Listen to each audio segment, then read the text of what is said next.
Buenas noches, Dios me les bendiga mucho, espero se encuentren muy bien. Seguimos adelante de la mano del Señor, afrontando todas estas circunstancias de nuestra vida, del día a día, pero con esa bendición de que Dios está con nosotros. Así como sabemos que su presencia habita en nosotros y su espíritu nos llena, también tenemos la poderosa bendición de su palabra. Y estas noches de martes siempre las dedicamos para eso, para compartir en estudio bíblico, para compartir en, en la palabra de Dios sobre aquellos temas que bendicen nuestra vida. Y sabemos que la escritura está llena de eso, de gran edificación, es un alimento que nos fortalece, y yo le motivo a amar la palabra de Dios y a seguir dedicando de su tiempo, espacios como estos para alimentarse del mensaje de poder. Quiero hoy eh, iniciar una pequeña serie de estudios enfocados en el Nuevo Testamento, en el libro de Santiago. Y Santiago es un libro que tiene 5 capítulos y vamos a dedicar las próximas semanas, si Dios lo permite, para abordar estos capítulos y tratar de ir observando con detenimiento, ¿verdad?, en sus versículos, aquellos aspectos que Dios quiere traer a nuestra vida para que los pongamos en práctica. Eh, Hablar sobre Santiago, bueno, eh, para empezar introduciéndonos un poco en el tema, quizás una de las cosas más significativas, ¿verdad?, que se dicen sobre este libro, es que la gran mayoría de los eruditos lo atribuyen al hermano de Jesús, hablando en su humanidad, ¿verdad? Este, este personaje Santiago se cree es el mismo Jacobo que menciona la escritura en el Nuevo Testamento, uno de los hermanos de Jesús. Y además, Santiago es una de los textos que se nos presentan en forma de carta o epístola. Y es una carta, ¿verdad?, que circuló en esa época con destinatarios, ¿verdad?, específicos, con una intención directa de que fuese recibida por cierto tipo de población, que en este caso leemos en el versículo 1 cómo nos introduce hacia quién está dirigida esta carta, porque dice Santiago, es la presentación que tradicionalmente hacen las cartas, siervo de Dios y del Señor Jesucristo, a las 12 tribus que están en la dispersión. Salud.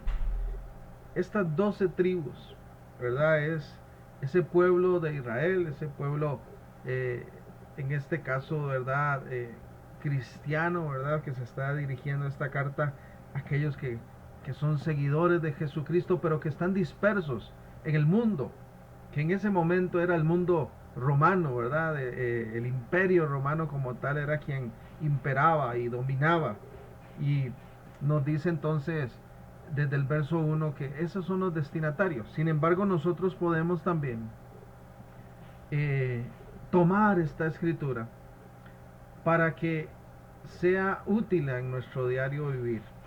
Y así como llegó en un momento específico, primeramente a esos oyentes originales, que era el pueblo de la dispersión, nosotros ahora también tenemos en nuestras manos, tenemos acceso a este documento, a esta carta que Dios permite que sea transmitida para nosotros para edificación, porque reconocemos que forma parte de ese llamado canon de las escrituras, de ese compendio, ¿verdad?, de libros que Dios nos transmite para que nosotros lo tengamos como autoridad para nuestra vida y nuestras decisiones.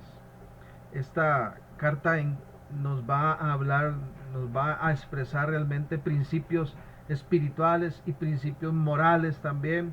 Eh, Habla mucho del tema de cómo se vive esa fe, de cómo se vive esa verdadera religión conforme a la voluntad de Dios.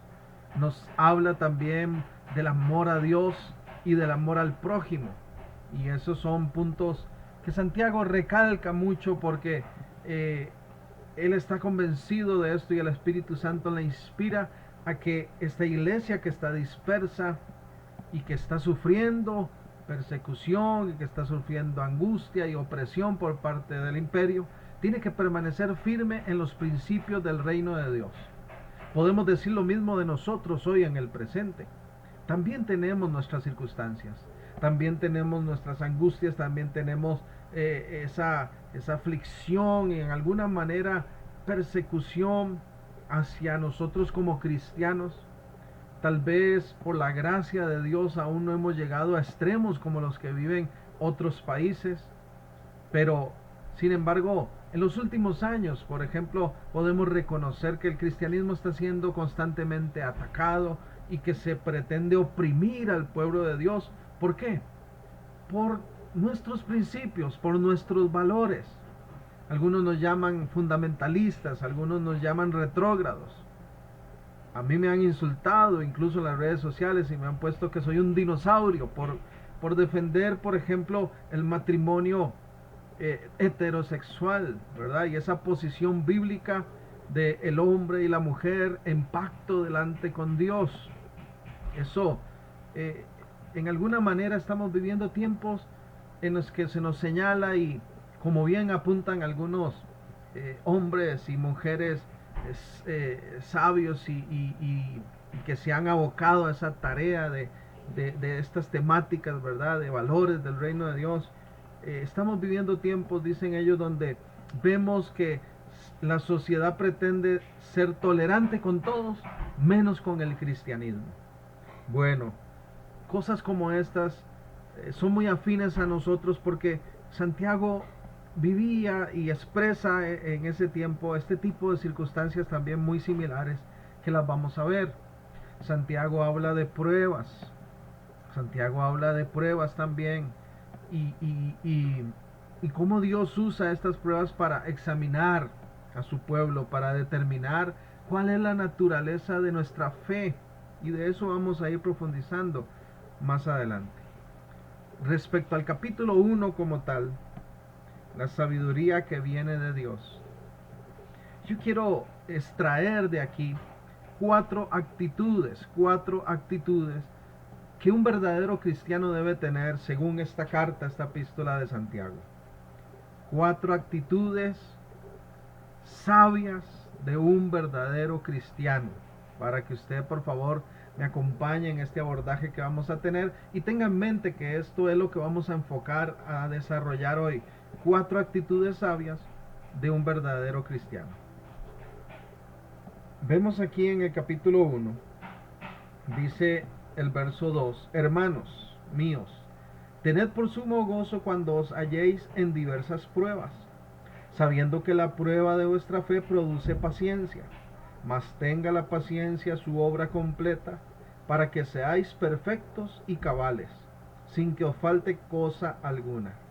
Y si alguno de vosotros tiene falta de sabiduría, pídala a Dios, el cual da a todos abundantemente y sin reproche, y le será dada. Pero pida con fe, no dudando nada, porque el que duda es semejante a la onda del mar, que es arrastrada por el viento y echada de una parte a otra. No piense, pues, quien tal haga, que recibirá cosa alguna del Señor. El hombre de doble ánimo es inconstante en todos sus caminos. El hermano que es humilde de condición, gloríese en su exaltación. Pero el que es rico en su humillación, el que es rico en su humillación, porque él pasará como la flor de la hierba. Porque cuando sale el sol con calor abrasador, la hierba se seca, su flor se cae y perece su hermosa apariencia. Así también se marchitará el rico en todas sus empresas. La sabiduría que viene de Dios, dice el título en la Reina Valera. Es interesante cómo dice aquí en los versos que acabamos de leer, que el creyente tiene que tener una actitud de ¿verdad? Ese deseo agradar a Dios y vivir triunfante. Debe depender de Dios totalmente. Eso solo se logra reconociendo nuestra necesidad de sabiduría. Todos necesitamos la sabiduría de lo alto para vivir el cristianismo genuino, vivirlo de la manera correcta y más aún en estos tiempos tan complicados que estamos viviendo. Así que con toda humildad nosotros tenemos que abordar estas actitudes que nos dice la Escritura y ponerlas en práctica. Ese es el objetivo. Dice primeramente estos versos del 2 al 4. Repito, la lectura. Hermanos míos, tened por sumo gozo cuando os halléis en diversas pruebas, sabiendo que la prueba de vuestra fe produce paciencia, mas tenga la paciencia su obra completa para que seáis perfectos y cabales, sin que os falte cosa alguna. La primera actitud de la cual vamos a hablar hoy es la actitud correcta hacia las pruebas. Dios quiere que tengamos una actitud correcta hacia las pruebas. Santiago en su carta le dice al pueblo cristiano que está disperso por muchos lugares, que tuvo que salir huyendo de Jerusalén a causa de la persecución, que vive ahora en crisis, en opresión de ese imperio y que está sufriendo necesidad, pero que también vive en un contexto de gran maldad, donde hay mucha idolatría, donde hay libertinaje, y donde ellos, donde quiera que están en esos pueblos donde han ido a vivir, tienen el reto de seguir viviendo conforme a su fe en Dios, conforme a su fe en Jesucristo. Y la primera cosa que empieza a hablar Santiago es, mire, pueblo de Dios, tienen que tener una actitud correcta hacia las pruebas. A veces se predica, a veces se enseña un evangelio falso en el cual se pretende afirmar que el creyente no sufre, que el creyente no pasa circunstancias, que el creyente siempre va en un constante crecimiento y sus acciones son rectas siempre y vive bajo el favor de Dios. Bueno, la realidad de la Escritura es que el creyente también vive periodos, tiempos de prueba. Y es muy importante que nosotros tengamos la actitud correcta hacia las pruebas. Las actitudes incorrectas hacia las pruebas son bastante evidentes. Cuando hay una actitud incorrecta, hacia las pruebas, hay negación. Hay un escape mediante vicios y conductas inapropiadas.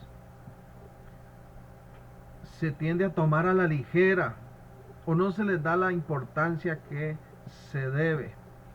A veces la actitud ante las pruebas es que hay ira. ¿Y por qué Dios me está probando? ¿Y por qué tengo que pasar por esto? Y hay resentimiento con Dios. Y las personas evidentemente, creo que nadie le gusta o nadie describe una prueba como algo que sea bueno, que sea deseable. Son muy pocas las personas y realmente diría yo, son muy escasas las personas que anhelan las pruebas.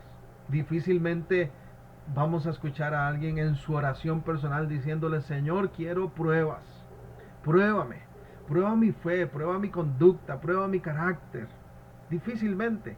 Las pruebas no son algo que deseemos tanto nosotros, que anhelemos vivir realmente. Pero como menciona estos pasajes de Santiago, tenemos que reconocer las pruebas como instrumentos de Dios. Dice que debemos tener sumo gozo cuando nos hallemos en diversas pruebas.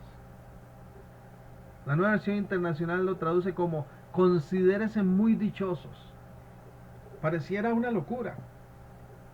¿Quién de nosotros entonces va a decir, qué dichoso soy, Dios me está probando, qué lindo, qué bendición? Por lo general tendemos a lo contrario, nuestra actitud muchas veces se inclina a rechazar las pruebas. La voluntad de Dios es que cuando seamos probados nosotros tengamos una actitud correcta, no una actitud de escape, no una actitud de negación, una actitud de ira con Dios ni resentimiento, una actitud de fe, una actitud de confianza y una actitud de gozo incluso. Dice que estemos gozosos cuando estemos en diferentes pruebas. Eso es muy importante. Pensar en que Dios nos está probando tiene que ser causa, motivo de gozo para nosotros. ¿Por qué es que no lo es muchas veces? ¿Por qué es que las pruebas se consideran algo negativo? Porque muchas veces hay una confusión, ¿verdad? En esos términos, en esa interpretación que le damos a las pruebas. Y tendemos a confundir las pruebas, ¿verdad? Como situaciones satánicas, como situaciones demoníacas, como situaciones contrarias a nuestra realidad en Cristo. Pero tenemos que sacarnos de nuestra mente ese tipo de concepto.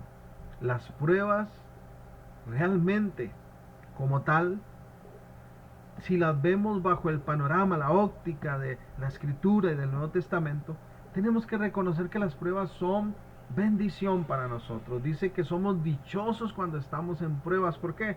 Porque las pruebas son instrumentos de Dios. Así es, las pruebas son instrumentos de Dios. Dios usa las pruebas para examinar, para determinar la verdadera naturaleza de nuestra fe. Por eso es que nosotros tenemos que tener una actitud correcta ante ellas, y la actitud es gozo, repito, gozo. Las pruebas no es que son en sí gozo, sino una oportunidad para gozarse. Son una oportunidad para gozarse. Yo tengo que gozarme cuando Dios está probándome. Porque Dios no pone pruebas con el objetivo de hundirnos. Dios no pone pruebas con el objetivo de destruirnos. Dios no permite pruebas en nuestra vida con el objetivo de afectarnos, no. Todo lo contrario. Dios desea instruirnos. Dios desea hacernos crecer. Y las pruebas afirman nuestra fe. Así dice la Escritura en muchos pasajes que la fe del creyente y la vida nuestra es comparada como con esas vasijas de barro que necesitan ser metidas a grandes presiones de fuego. Y entre más calor y más fuego, ¿verdad? Pueden moldearse y tener una contextura diferente y especial. Dice que el oro también se mete al fuego. ¿Para qué? Para que sea limpiado de sus impurezas. Y entre más fuego lleva el oro, más es purificado. Dios a veces podrá utilizar, Dios a veces determina utilizar, permitir que seamos probados. Pero es porque Dios quiere sacar algo mejor de nosotros. Algo mejor de nosotros. Quiere hacernos mejores. Quiere hacernos más como Él. Nuestro objetivo al fin y al cabo es ser como Cristo Jesús. En Mateo capítulo 5, la Escritura dice lo siguiente. Mateo capítulo 5. Permítame leer estos versos del 3. Voy a leer del 3 al 6.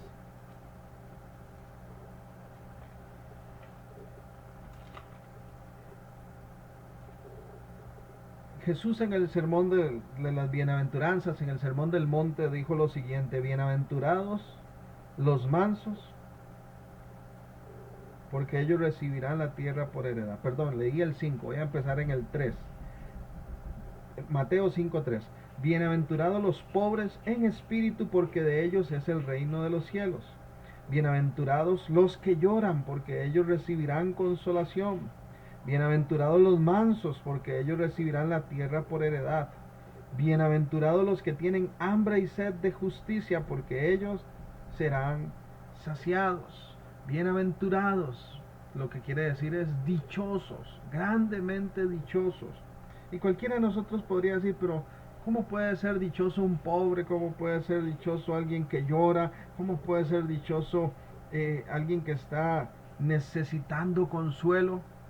Bueno, Jesús dice dichosos, porque ese llanto, porque esa pobreza, porque esa circunstancia es oportunidad para ser consolados, ministrados, bendecidos por Dios.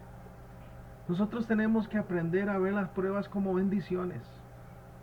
Las pruebas que Dios pone van a dar un fruto, y es que Dios nos va a bendecir. Eso es todo lo que significan, que Dios quiere hacer de nosotros una obra, ¿verdad? Una obra mayor. Recuerde como dice allá en Filipenses, ¿verdad? Que Él está perfeccionando esa obra en cada uno de nosotros. Así es que tenemos en medio de la prueba no entrar en negación, no entrar en duda, no entrar en rebeldía ni enojo con Dios, sino más bien decir: Señor, gracias, gracias, me gozo porque estás permitiendo esto, porque tienes un propósito de bendición para mí. Y sé que estás poniendo en evidencia qué clase de persona soy. Entonces tenemos que ser agradecidos, porque muchas veces las pruebas nos van a revelar, nos van a manifestar que necesitamos más fe. Tal vez pensábamos que ya estamos bien. Tal vez pensamos que estamos en una comunión espiritual con Dios muy alta y que no nos falta mucho. Y una prueba que Dios permite nos deja en evidencia que aún estamos flojos tal vez en nuestro carácter, que tal vez nos falta mansedumbre, que tal vez nos falta dominio propio, que tal vez nuestra fe no está tan firme. Entonces, la actitud correcta hacia las pruebas es gozo, gozo por lo que Dios permite, aceptación, reconocimiento, sometimiento a esa voluntad de Dios, porque Dios no va a probar a nadie con el objetivo de destruirnos. No. Dios en realidad está permitiendo que nosotros confirmemos qué tanto hemos avanzado, qué tanto hemos crecido, qué tan bien estamos en su camino. Y de pronto necesitemos más brillo. Tal vez nuestro oro, el oro de nuestra vida, necesite más fuego. Y duele por momentos. Pero es con el propósito de tener un resultado final mayor. ¿Cuántos de nosotros, y usted que está viendo este video, podemos reconocer y decir: de verdad que no soy el mismo hoy que era 5, 10 años, un año atrás, unos meses atrás? ¿Cuántos de nosotros podemos reconocer después de una prueba muy difícil decir: he crecido en mi fe, he madurado en mi carácter conforme a Cristo? Ahí es donde viene el gozo que proporcionan las pruebas. Ahí es donde viene. En el Evangelio de Juan, en el capítulo 9, también es otro texto que quiero mencionar. San Juan 9, dice la palabra de Dios. Juan 9:1. Al pasar Jesús vio a un hombre ciego de nacimiento, y le preguntaron sus discípulos diciendo: Rabí, ¿quién pecó, este o sus padres, para que haya nacido ciego? Respondió Jesús: no es que pecó este ni sus padres, sino para que las obras de Dios se manifiesten en él. Las obras de Dios se manifiesten en él. Los propósitos de Dios se cumplan en él. En ese contexto de Juan, el pueblo de Israel, en ese contexto, el pueblo judío como tal, tenía un pensamiento, tenía un modo de pensar, tenía casi, digámoslo así, que una tradición en su cultura, en su contexto. Cuando ellos veían a alguien enfermo, por ejemplo, inmediatamente asociaban esto y decían: este está enfermo porque es un pecador. Entonces, cuando ven al hombre ciego, lo más lógico es que ellos le digan a Jesús: Señor, ¿y el pecado de este es por él mismo, o fueron sus padres los que pecaron y entonces nació ciego? Jesús dice: no, están equivocados. No toda circunstancia contraria, no toda circunstancia contraria es resultado del pecado. En el caso particular de este ciego, Dios lo permitió porque había un propósito de mostrar la gloria de Dios en él. Este hombre iba a ser un testimonio glorioso. ¿Se imagina usted para ese barrio, para ese pueblo, para esas familias que rodeaban y que le conocían, que por años desde el nacimiento había estado ciego? Verle de pronto cobrar la vista, recobrar su vista.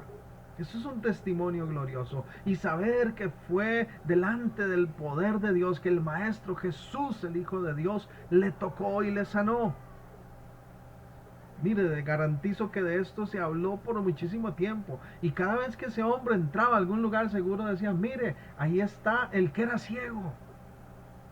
Y se sorprendían y seguro decían, cuénteme, ¿qué sintió? ¿Qué experimentó? Cuando nosotros hablamos de las pruebas, tiene mucha similitud con esta narración bíblica. Porque muchas veces nosotros no entendemos al principio que estamos enfrentando. Y muchas veces los que nos rodean, su reacción, su actitud es juzgarnos. Y decir, esto que está enfrentando Germán, quién sabe qué cosa ahí tiene oculta. Quién sabe en qué anda. Por algo le está yendo mal. Por algo está enfrentando esto. Y no necesariamente es por el pecado. A veces Dios prueba nuestra vida. ¿Recuerdan en el Antiguo Testamento cuando Dios le dice a Abraham? ¿Se imagina usted el anhelo que había en este hombre? Había recibido una promesa de que sus generaciones después de él iban a ser, ¿verdad?, multitudes. Y cuando por fin Dios le entrega a su hijo, a su único hijo, Dios lo llama y se lo pide para que lo sacrifique. Vaya, qué prueba más grande. Yo me imagino que la gente que vivía y servía ahí alrededor de Abraham, más de uno seguro dijo, metió las patas a Abraham. ¿Quién sabe qué torta se jaló? Mire, y ahora Dios le está pidiendo al hijo. Pero esto fue un testimonio glorioso de fe, de justicia que se manifestó en este hombre y que ha pasado tanto tiempo y nos llega a nosotros como ejemplo aún. Si está siendo probado, si está siendo probada, la actitud correcta es gozo. Ahora, ¿cómo puedo yo identificar que es Dios el que me está probando? Bueno, porque las pruebas de Dios tienen que ver con levantamiento, con crecimiento, no con destrucción. Ahí es donde está la gran diferencia entre una prueba y una tentación. Dios no va a decir, voy a probar a Germán y le voy a poner un amante, para que entonces ahí caiga en esa trampa, ¿verdad? Y se envuelva en un adulterio y lo condeno. No, Dios no hace eso. Satanás sí hace eso. Satanás es el que pretende que nosotros caigamos profundamente en pecado y le fallemos a Dios. Pero cuando Dios prueba nuestra fe a través de otras circunstancias, lo que Dios está permitiendo es un propósito que traerá gozo y firmeza a nuestra vida. Eso es lo que nosotros tenemos que reconocer.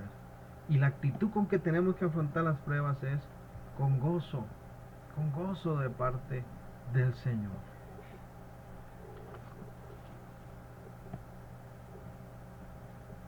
Volviendo a Santiago, en el capítulo 1, estábamos en el verso 4, vamos a leer ahora el verso 5.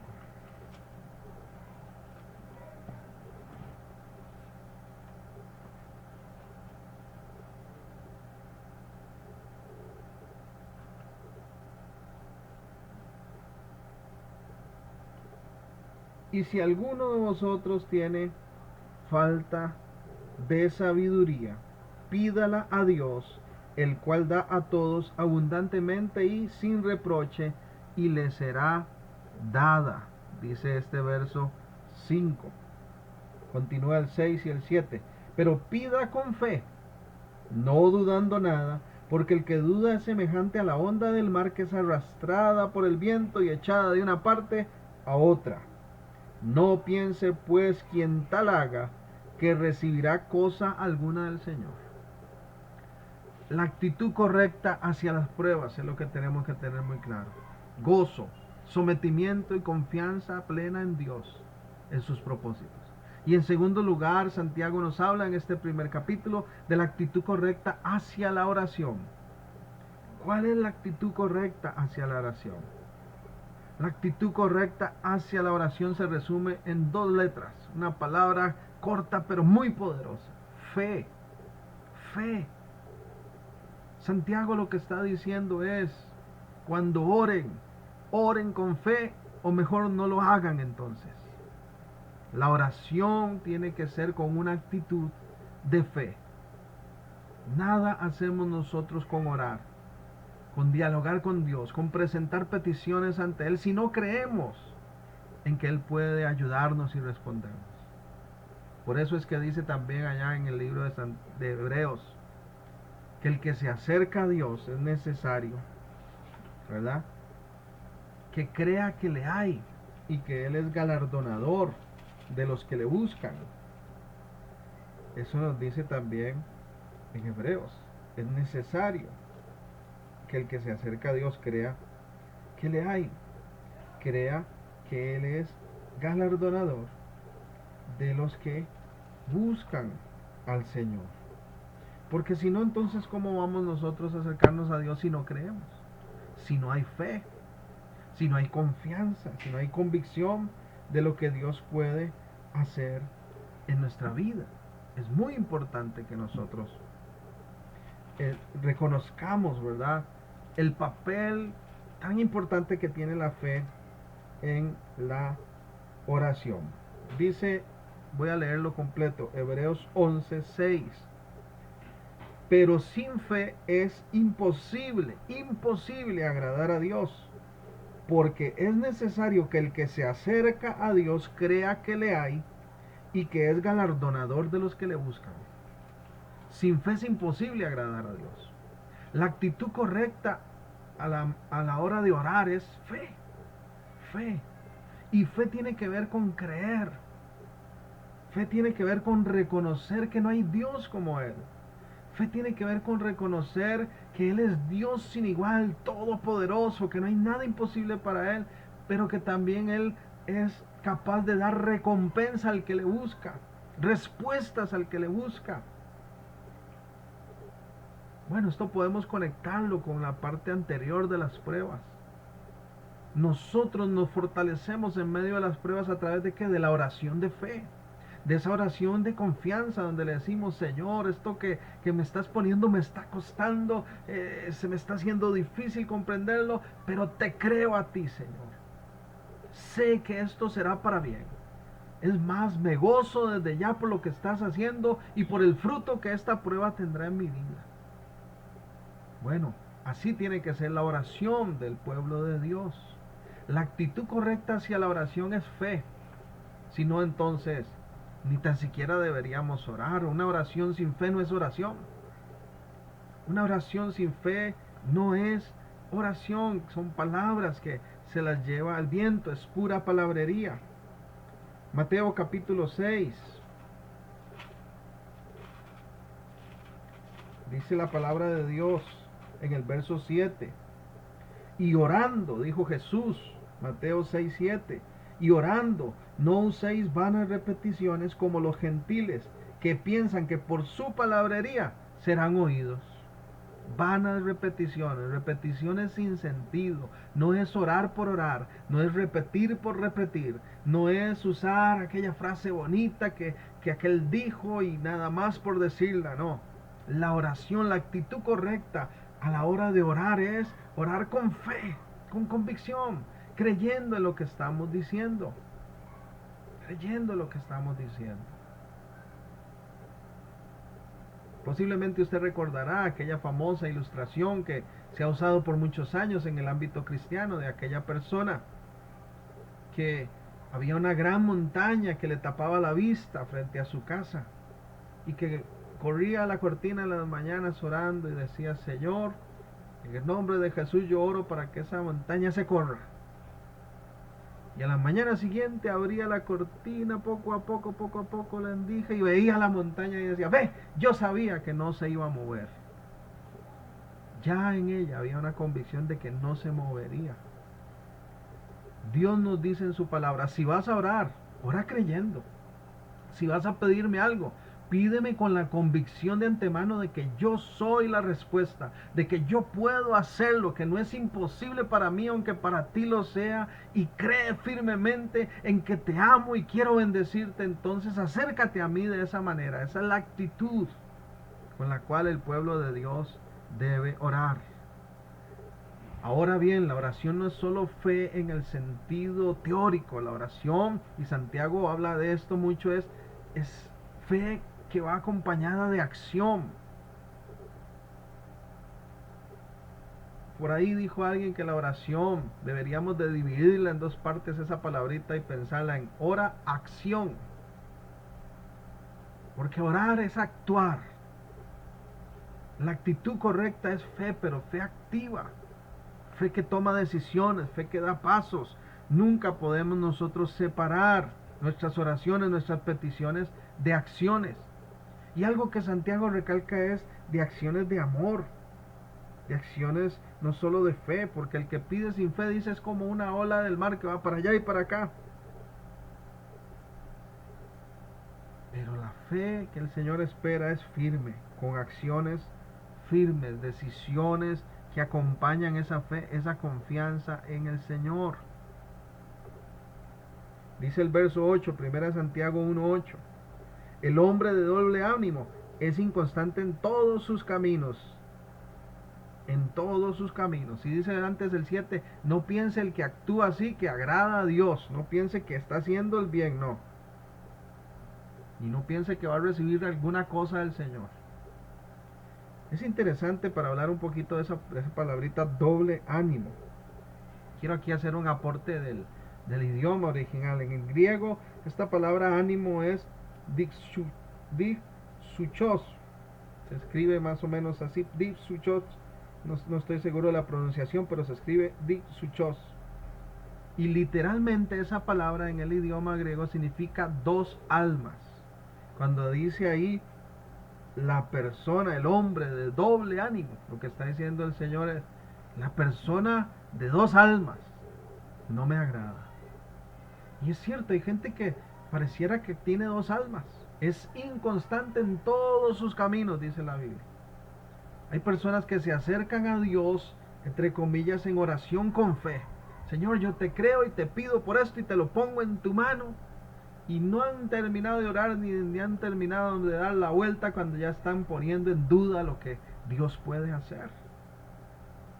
Inconstancia es algo que ofende a Dios. Dios dice, no podemos tener dos almas, no podemos estar llenos como dos personas con sentimientos diferentes, con emociones diferentes. A veces Dios, que todo lo conoce, nos ve y dice, este tiene dos almas. Ahorita aquí lo veo de una forma, pero en un ratito ya está de otra manera actuando.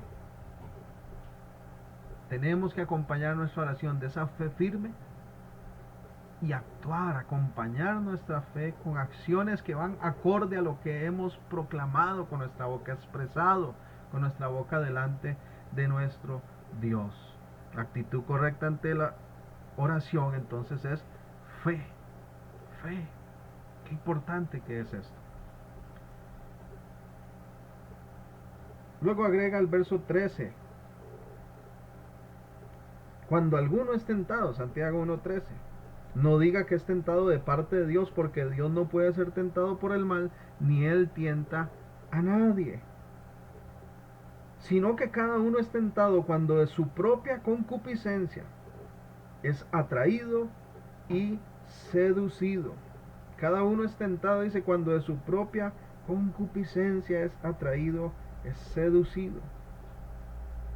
Y entonces dice el 15, la concupiscencia, esos deseos carnales, dice, después que han concebido, dan a luz el pecado, y el pecado, siendo consumado, da a luz la muerte. Amados míos, no erréis. Toda buena dádiva, todo don perfecto, desciende de lo alto del Padre de las luces, en el cual no hay mudanza ni sombra de variación.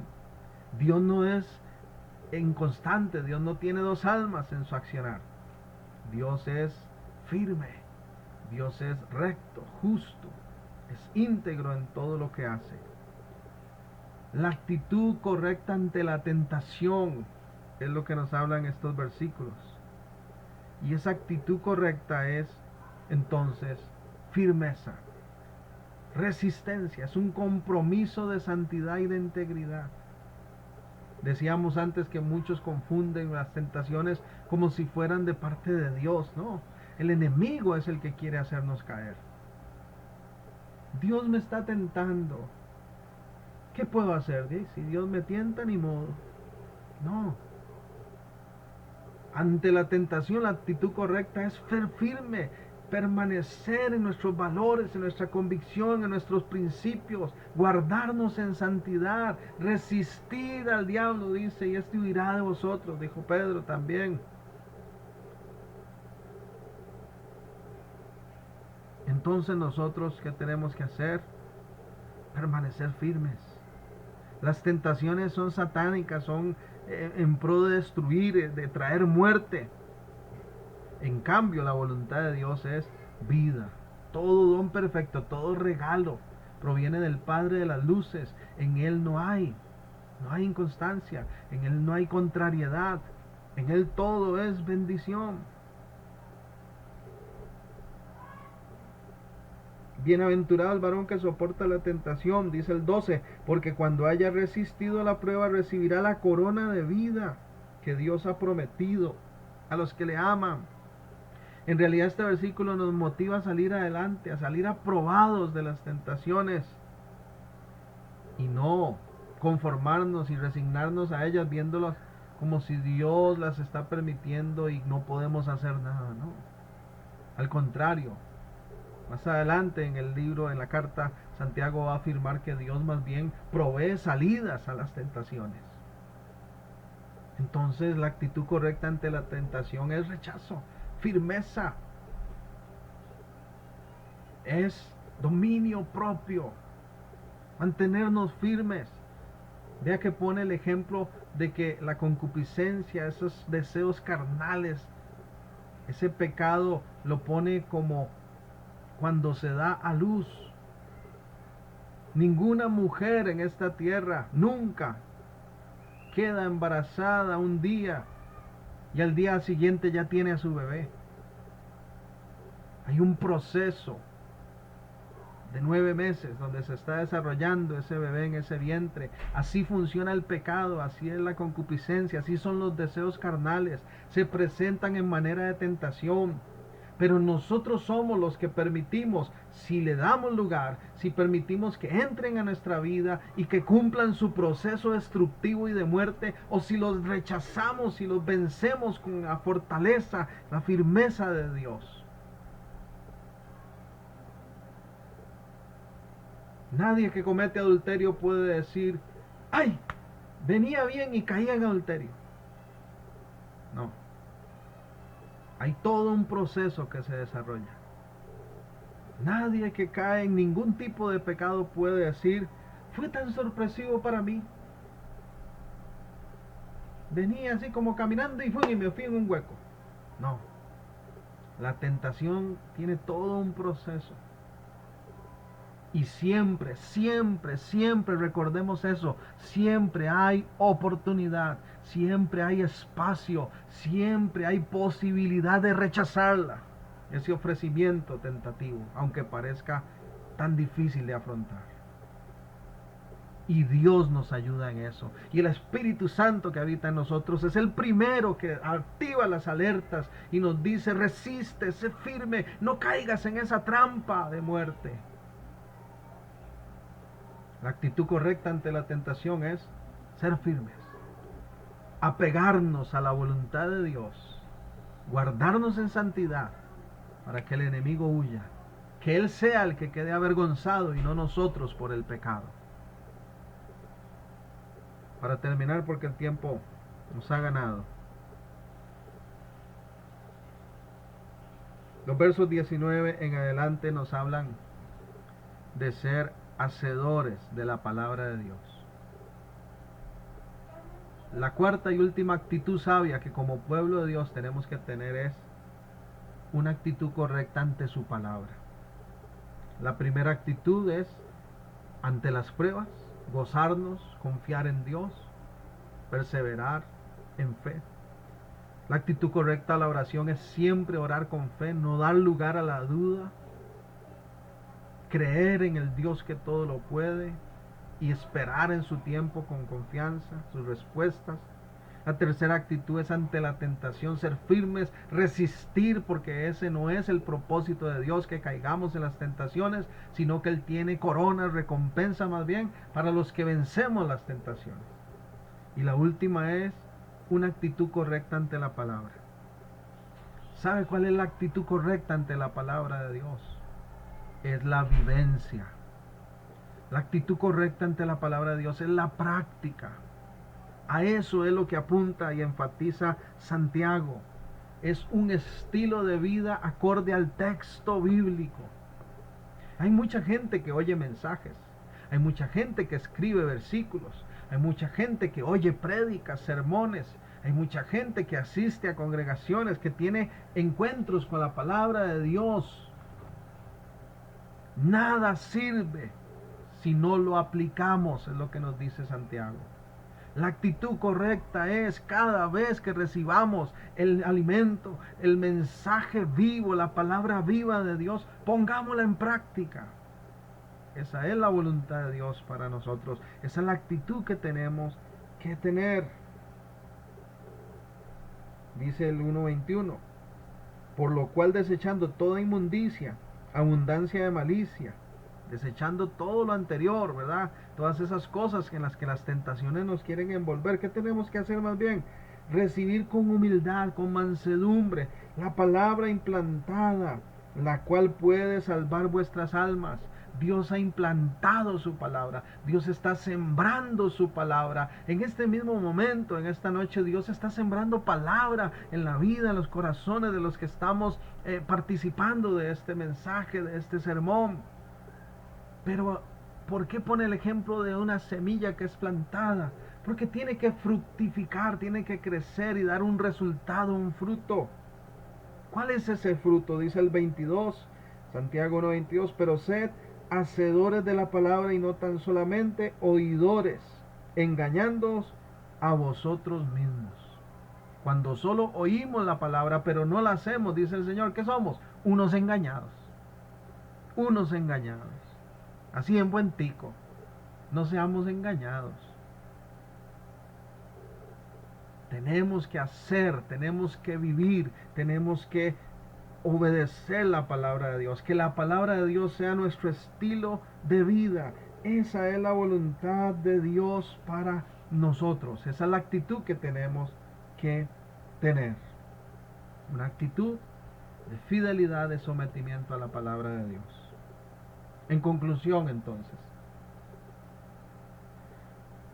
recuerda la actitud que tenemos que tener, las 4 actitudes: gozo ante las pruebas, fe a la hora de orar, victoria ante la tentación y vivencia constante de la palabra de Dios. Repito, gozo ante las pruebas, fe en oración, victoria ante la tentación y vivencia constante de la palabra de Dios, práctica de la palabra de Dios. Eso es lo que el libro de Santiago, la carta de Santiago, nos habla en su primer capítulo. Espero que haya sido de bendición para su vida. Y le invito a que ahí donde usted está en su casa pueda continuar, según tenga tiempo, leyendo los capítulos que siguen, porque vamos a seguir abordando en la próxima semana los versos siguientes a este capítulo 1. Bendiciones de lo alto y que Dios cumpla el propósito por el cual este mensaje ha llegado a nuestra vida. Le animo en el nombre de Jesús a que seamos hacedores de esta palabra para la gloria de Dios y bendición nuestra también. Que tengan una semana feliz y gloriosa en Cristo Jesús. Amén. Buenas noches.